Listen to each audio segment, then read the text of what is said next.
Hello, नमस्कार सभी को।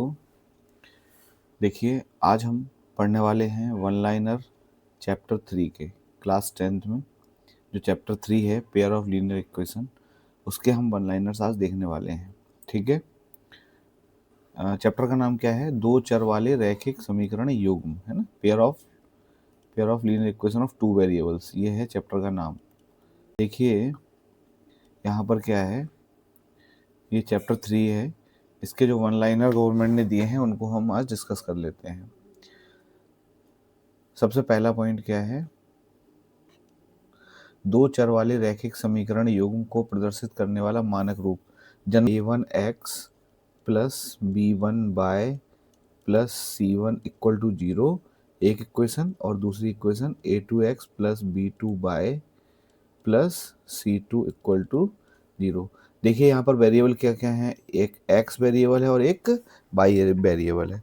दोनों इक्वेशन में देखेंगे, दोनों में ही दो वेरिएबल हैं। कौन कौन से? x और y। यहाँ पर x का कोफिशिएंट a1 है, यहाँ पे x का कोफिशिएंट a2 है, यहाँ पर b1 है, y का कोफिशिएंट, और यहाँ पर b2 है। फर्स्ट इक्वेशन में कांस्टेंट टर्म c1 है, सेकंड इक्वेशन में कांस्टेंट टर्म c2 है। ठीक है, इस तरीके से लिखते हैं। और यहाँ पर दिया हुआ भी है कि a1 b1 c1 a2 b2 c2 क्या है, इनके गुणांक है। तो जब इनका हम ग्राफ बनाएंगे, हमें पता है ये x एक्सिस है और ये y एक्सिस है। तो हमें पता है ये दो जो इक्वेशन है इनका जब ग्राफ बनाएंगे तो टू लाइंस बनेंगी। देखिए, एक ऐसे हो सकता है, ऐसे हो, और दूसरी हो सकता है ऐसे हो। तो ये एक दूसरे को कहाँ पर इंटरसेक्ट कर रही हैं? यहाँ पर, इस पॉइंट पर इंटरसेक्ट कर रही हैं। तो यही क्या होगा, इनका सॉल्यूशन होगा, इस युग्म का हल होगा, यानी कि यही इसका सॉल्यूशन होगा। ठीक है ना। चैप्टर में पढ़ा होगा आप लोगों ने, लेकिन अभी हम थोड़ा सा सिर्फ डिस्कस कर रहे हैं, इसलिए देख लेते हैं। तो एक इक्वेशन ये है, एक इक्वेशन ये है। इन दोनों के कॉमन सॉल्यूशन कहाँ होंगे? जहाँ पर ये दोनों एक दूसरे को इंटरसेक्ट करती हैं। ठीक है। थर्ड पॉइंट में लिखा है क्या? रैखिक युग्म की रेखाएं एक बिंदु पर प्रतिच्छेदित करती हैं, जिस स्थिति में उनका अद्वितीय हल होता है। ठीक है। तो ये 3 पॉइंट हैं, इसमें मैंने एक पॉइंट लिया है सबसे पहला, उसके आगे देखेंगे। देखो, फर्स्ट पॉइंट क्या है कि अगर ये इंटरसेक्ट करती हैं ओनली वन पॉइंट, जैसे एक लाइन ये है, एक लाइन ये है। हमें पता है ये दोनों लाइनें कहाँ पर इंटरसेक्ट करती हैं? सिर्फ एक ही पॉइंट पर इंटरसेक्ट करती हैं। दो लाइन हमें पता है एक ही पॉइंट पर इंटरसेक्ट करती हैं। तो इसको जब ऐसी दो लाइन की इक्वेशन होगी, यानी कि इन दोनों के सॉल्यूशन आएंगे, वो कितने आएंगे? 1 आएंगे। यानी कि ये क्या बोलते हैं? इनको हम यूनिक सॉल्यूशन बोलते हैं। क्या हमें पता है ओटी में कैसे पूछा जा सकता है कि दो इक्वेशन है, दो लाइंस हैं, और वो एक दूसरे को सिंगल एक ही पॉइंट पर इंटरसेक्ट करती हैं, तो उसके सॉल्यूशन कितने होंगे? तो हमें पता है क्या बताना है? यूनिक सॉल्यूशन, यानी कि अद्वितीय हल होते हैं। इसके क्या होते हैं? अद्वितीय हल होते हैं। ठीक है। नेक्स्ट पॉइंट देखिए, एक रैखिक समीकरण युग्म जिसका हल होता है रैखिक समीकरणों का कंसिस्टेंट यानी कि संगत युग्म कहलाता है। तो जैसे दो लाइन है जिनका यूनिक सॉल्यूशन निकला, जैसे मैंने बताया था दो लाइनें हैं, ये एक दूसरे को एक पॉइंट पर इंटरसेक्ट कर रही हैं, तो इनका जो सॉल्यूशन आएगा, इनका जो हल आएगा, उनको क्या बोलते हैं हम? कंसिस्टेंट। इंग्लिश में याद रखें कंसिस्टेंट, और हिंदी में याद रखेंगे संगत युग्म। क्या रखेंगे? संगत युग्म कहलाते हैं। ठीक है। रैखिक युग्म की रेखाएं संपाती होती हैं, तो इस स्थिति में समीकरणों के अपरिमित रूप से अनेक हल होते हैं। इस युग्म के दो चरों के रैखिक समीकरणों को डिपेंडेंट युग्म या आश्रित युग्म कहते हैं। देखिए, देखो, एक पॉइंट तो हमने ये पढ़ लिया पहले, क्या है कि जब दो लाइन एक दूसरे को कितने पॉइंट पर इंटरसेक्ट करती हो? एक पर। इसके बाद जो सेकंड पॉइंट है, ये पहला पॉइंट हो गया। दूसरा पॉइंट क्या है इसका? दूसरा पॉइंट है कि जब दो लाइनें एक दूसरे पे कैसी हों? एक दूसरे पर संपाती हों, यानी कि इसी के ऊपर एक लाइन और हो। ठीक है, एक लाइन और इसी के ऊपर एक और दूसरी लाइन। जब ये एक के ऊपर एक हो, यानी कि इनको क्या बोलेंगे हम? एक तो डिपेंडेंट तो है ही, डिपेंडेंट तो है ही, डिपेंडेंट है, तो इसको हम क्या बोलेंगे? इनको हम कंसिस्टेंट भी बोलेंगे। क्या बोलेंगे? कंसिस्टेंट भी बोलते हैं, यानी कि संगत भी बोलते हैं। ध्यान रखना, संगत। तो ध्यान रखना, अगर एक पॉइंट पर कट कर रही हैं तो भी संगत, और अगर एक दूसरे के ऊपर हैं, यानी कि कोइंसाइड करती हैं, यानी कि एक लाइन के ऊपर दूसरी लाइन आती है, तो भी हम क्या बोलेंगे, संगत यानी कि कंसिस्टेंट बोलेंगे। इसी को डिपेंडेंट युग्म भी कहते हैं।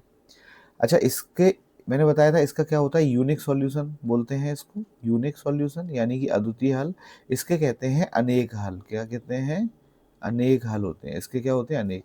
क्यों अनेक हल बोलते हैं, क्योंकि ये दोनों लाइनें एक दूसरे को हर पॉइंट पर काट रही है। देखो यहाँ पर भी दोनों लाइनें मिल रही हैं, यहाँ पर भी, यहाँ पर भी, यहाँ पर भी, जितने भी पॉइंट्स हैं इस लाइन पर, सभी पॉइंट्स पर दोनों लाइनें एक दूसरे को इंटरसेक्ट कर रही हैं, इसलिए हम बोलते हैं इनके कितने हल हैं, अनेक हल है, यानी कि इनफाइनाइट मैनी सॉल्यूशन। इंग्लिश में क्या बोलेंगे, इनफाइनाइट, इनफाइनाइट मैनी सॉल्यूशन होंगे, इनफाइनाइट मैनी सॉल्यूशंस होंगे।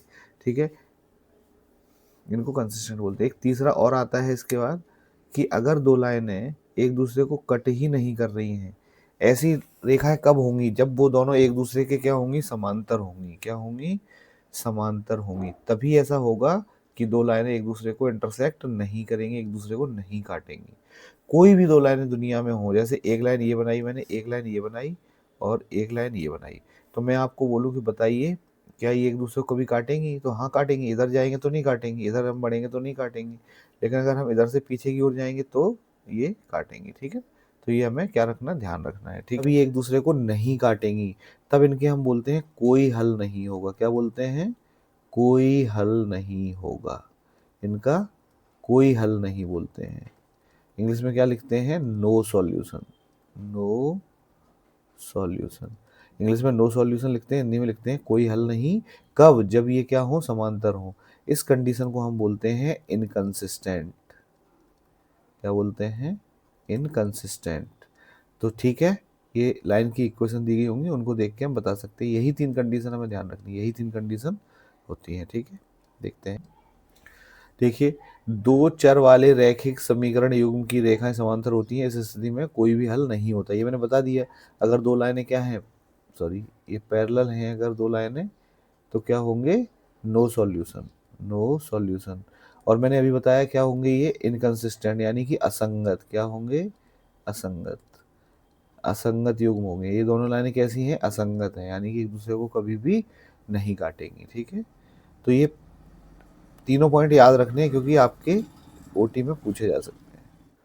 देखिए यहाँ पर एक एग्जांपल, ये जो मैंने तीनों कंडीशन आपको समझाई है ना, ये सारी एनसीईआरटी बुक में एक साथ दी हुई हैं। देखिए, अगर दो लाइन की इक्वेशन इस तरीके से दी है, एक इक्वेशन ये दी है और दूसरी इक्वेशन ये दी है, मैंने आपको जो तीन कंडीशन बनाई हैं उनको देख के, उनको तो याद रखना ही है, लेकिन फिर भी डायरेक्ट अगर हमें चेक करना है तो हम कैसे चेक कर सकते हैं, तो इसकी एक शॉर्ट ट्रिक है। सबसे पहली कंडीशन, आप क्या करें, इनके A1, B1 और C1 अलग लिख लेंगे, A2, B2 एंड C2। ये जो दो इक्वेशन दी गई होंगी, इनमें से हम इनको अलग अलग लिख लेंगे। फिर इनके क्या करेंगे, हम रेशियोज चेक करेंगे। देखो, A1/A2 निकालेंगे और B1/B2 निकालेंगे। अगर ये दोनों, ये A1/A2 और B1/B2 निकालने के बाद अगर ये दोनों इक्वल नहीं आते हैं, देखो क्या लिखा है, नॉट इक्वल टू, अगर ये बराबर नहीं आते हैं तो क्या होगा, क्या कंडीशन याद रखेंगे, एक तो कंसिस्टेंट होंगी ये दोनों लाइनें, कौन कौन सी, ये और ये दोनों लाइनें कैसी होंगी, कंसिस्टेंट होंगी, यानी कि संगत होंगी। यही बिंदु हमें याद रखना है, कैसी होंगी, संगत होंगी। ठीक है, और इनके क्या होंगे, यूनिक सॉल्यूशन होंगे, यूनिक सॉल्यूशन होंगे। इनको यानी कि एक दूसरे को ये कितने पॉइंट्स पर काटेंगी, एक ही पॉइंट पर काटेंगी। क्या लिखते हैं हम, अद्वितीय हल होंगे, अद्वितीय, सिर्फ एक बिंदु पर काटेंगी, ये भी हमें ध्यान रखना है। क्या है, सिर्फ। ठीक है, सेकंड कंडीशन इसी में देखिए क्या होती है, अगर A1/A2 और B1/B2 अगर ये दोनों बराबर आ जाते हैं रेशियो, तो इसमें दो कंडीशन बनती है। इसमें कितनी कंडीशन बनती हैं, दो। एक तो क्या बनती है कि ये दोनों बराबर हों, लेकिन ये C1 और C2 के बराबर ना हो, और एक कंडीशन बनती है कि ये C1/C2 के भी बराबर हो। तो जब ये दोनों बराबर हों लेकिन C1/C2 के बराबर ना हो, तब क्या बनते हैं हमारी कंडीशन, तब क्या बनती है, तब इनकंसिस्टेंट, तब बनेगी इनकंसिस्टेंट कंडीशन, यानी कि असंगत, असंगत बनेगी। ठीक है, असंगत। इसका मतलब क्या होगा, असंगत होगा, इसका मतलब क्या है, लाइनें कैसी होंगी, पैरेलल होंगी, यानी कि समांतर होंगी, समांतर होंगी, समांतर होंगी, और इनके कोई सॉल्यूशन नहीं होंगे, नो सॉल्यूशन, मतलब कोई हल नहीं, कोई हल नहीं, ये ध्यान रखना है। और अगर ये तीनों A1/A2, B1/B2 और C1/C2 अगर बराबर, तीनों ही बराबर हैं, इस कंडीशन में इनको हम बोलते हैं कंसिस्टेंट, यानी कि संगत, और ये दोनों एक दूसरे के, लाइनें एक दूसरे के ऊपर ही होंगी, यानी कि कैसी होंगी, एक दूसरे के ऊपर कोइंसाइड कर रही होंगी, इसको हम डिपेंडेंट भी बोलते हैं। और इनके कितने सॉल्यूशन होंगे, इनफाइनाइट सॉल्यूशन होंगे, इनफाइनाइट यानी कि अनंत, अनंत हल होंगे, अनंत या अनेक हल होंगे, क्या होंगे, अनेक हल होंगे। ठीक है,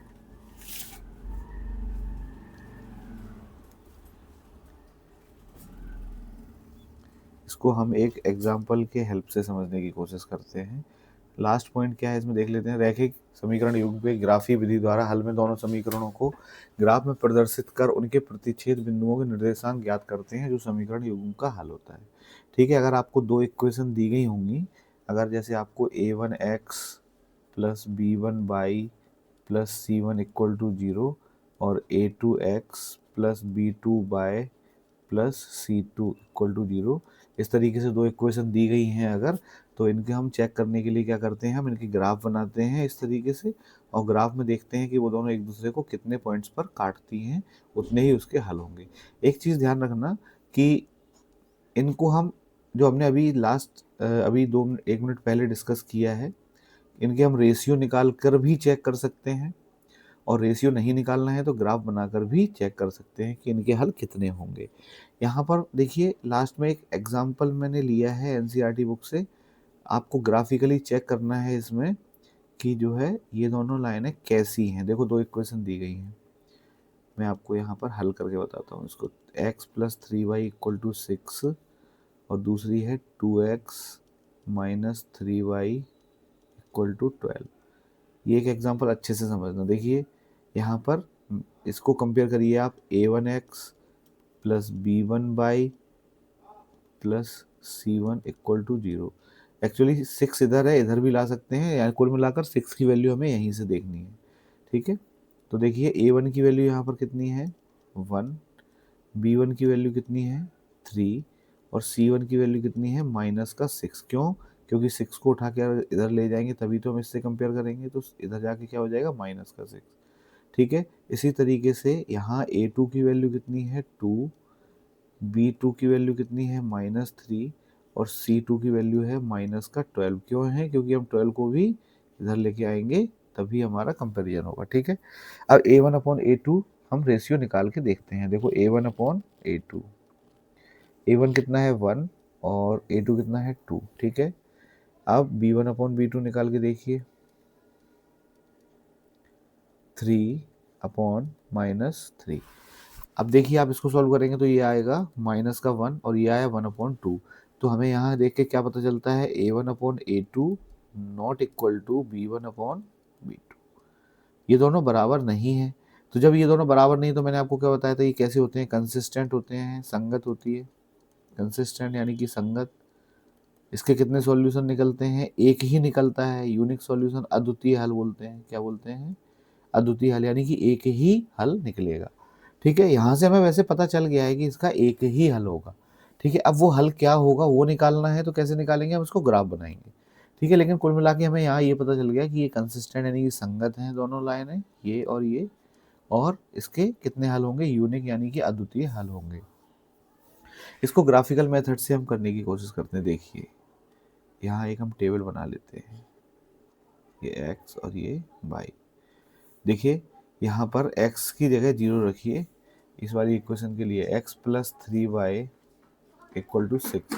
यहाँ x 0 रखेंगे तो क्या आएगा 3y इक्वल टू 6 और y इक्वल टू आ जाएगा 6/3 यानी कि 2। तो जब x को हमने 0 रखा तो y कितना आया 2।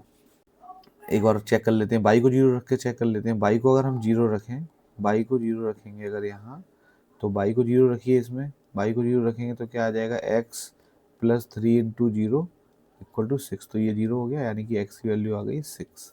तो यहाँ 6,0। इसका क्या बना लेंगे हम, ग्राफ बना लेंगे। एक लाइन बनाइए जो x एक्सिस को 0 पर काटती हो, y को 2 पर काटती हो। एक बिंदु मिल गया x एक्सिस को 0, y एक्सिस को 2 पर, तो ये 0,2 मिल गया। और दूसरा पॉइंट 6,0, तो ये यहाँ से x एक्सिस पे 6 जाइए और y पे 0 यानी कि ये। तो एक पॉइंट, एक लाइन हमारी ये बन गई, ये वाली, ये लाइन बन गई, ठीक है, ये लाइन बन गई एक। तो ये वाली कौन सी लाइन है, हमें पता है x plus 3y equal to 6 वाली। इसी तरीके से आप इसके भी सॉल्यूशन निकालिए, इसका भी एक ग्राफ बनाएंगे। इसका ग्राफ कैसा बनेगा, इस तरीके से इसका ग्राफ बनेगा, ठीक है। इसी को x 0 रख के और y 0 रख के निकालिए, ये ऐसा ग्राफ बनेगा। और यहाँ देख के हमें पता चल रहा है ये दोनों एक दूसरे को कहाँ पर काट रही है, यहाँ पर कट कर रही है, यहाँ पर इंटरसेक्ट कर रही है। तो इसका मतलब कितनी बार कट कर रही है, ये एक ही बार तो कट कर रही है ना। तो इसको क्या बोलते हैं हमें, यूनिक सॉल्यूशन। यानी कि ग्राफ देख के भी हम बता सकते हैं इसके कितने हल हैं, अद्वितीय हल। अद्वितीय हल क्यों, क्योंकि देखो आप ये लाइन अगर आगे भी चली जाए कहीं भी, ऐसे ये वाली लाइन आगे इधर भी चली जाए कभी भी, तो क्या ये लाइन इस वाली लाइन को दोबारा कभी कट करेगी, क्या बताइए, दोबारा कभी इंटरसेक्ट करेगी क्या, नहीं करेगी। सिर्फ एक ही पॉइंट पर इंटरसेक्ट कर रही है। यानी कि ये क्या है, इसके अद्वितीय हल है, यानी कि यूनिक सॉल्यूशन है। और यूनिक सॉल्यूशन है यानी कि कंसिस्टेंट है, ठीक है। आज के लिए हम इतना ही रखते हैं। नेक्स्ट क्लास में इसके आगे किसी और चैप्टर के वन लाइनर हम डिस्कस करेंगे। Thank you so much.